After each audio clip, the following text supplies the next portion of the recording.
Je me souviens d'un petit gars du Nord débarqué sur la Canebière à l'été 86 en provenance de Bruges et qui pour son baptême du feu avec l'OM inscrit 2 buts face à Monaco, les premiers d'une très longue série malgré des débuts parfois difficiles. Papin va aller tout droit, il y a Kuben qui est là, Papin va frapper, Papin est contré, Papin continue, il se relève et il refrappe. C'est tout Papin. Je me souviens que les supporters marseillais ont d'abord pris en grippe ce jeune attaquant, le jugeant trop maladroit et vraiment imprévisible.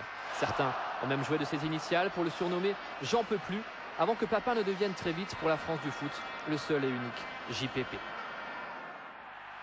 Je me souviens que dans ce match face au PSG, Papin a inscrit un but à Philippe Janol, le libéraux parisien, remplaçant à la mi-temps de Joël Batz blessé. Au final, une large victoire de l'OM, 4-0.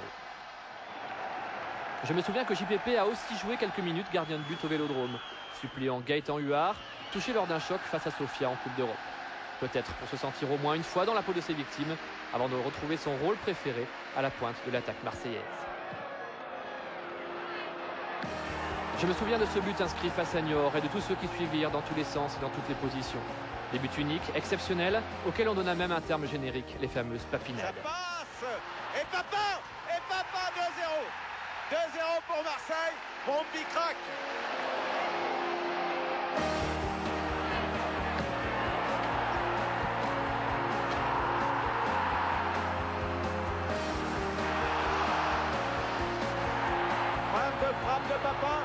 Frappe de Papin qui ajuste et qui marque.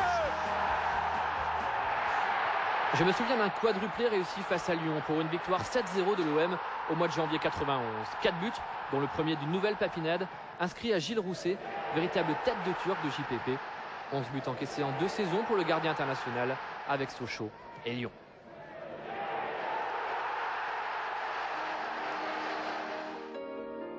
Je me souviens que pour l'ensemble de son œuvre, JPP reçoit le Ballon d'Or en cette même année 91.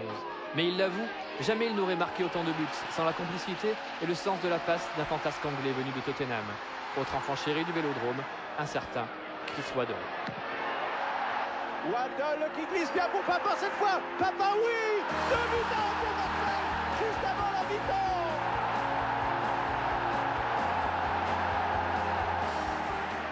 Je me souviens qu'un soir de mai, face à Milan, JPP renvoie à son ami la plus belle des offrandes, pour un but à jamais gravé dans les mémoires marseillaises. Centre de Pelé vers Papin qui dévie habilement vers Chris Waddle qui reprend. Et but fantastique de Chris Waddle sur cette reprise de volée après une déviation sur la tête de Papin. C'est un chef-d'œuvre, c'est un bijou. Quelle inspiration de Jean-Pierre Papin que d'aller chercher Chris Waddle sur cette balle difficile de Pelé. Et là, il y a le chef-d'œuvre. Cette volée de Chris Waddle qui ne peut pas aller plus dans le coin. Je me souviens enfin de son dernier but avec l'OM, le 185e, inscrit face à Cannes le 25 avril 92. Un coup de tête rageur en guise d'ultime adieu et en préambule de cette rencontre, sa dernière déclaration d'amour au stade Vélodrome.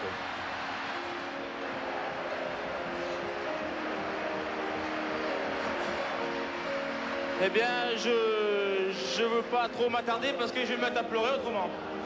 Alors, ce que je voulais vous dire tout simplement, c'est que je vous laissais la primeur de mon transfert parce que je crois que depuis 6 ans, on s'est jamais menti. Je voulais vous dire que je m'en vais au Milan AC l'année prochaine. Je tenais à vous dire merci du fond du cœur et surtout que je ne vous oublierai jamais.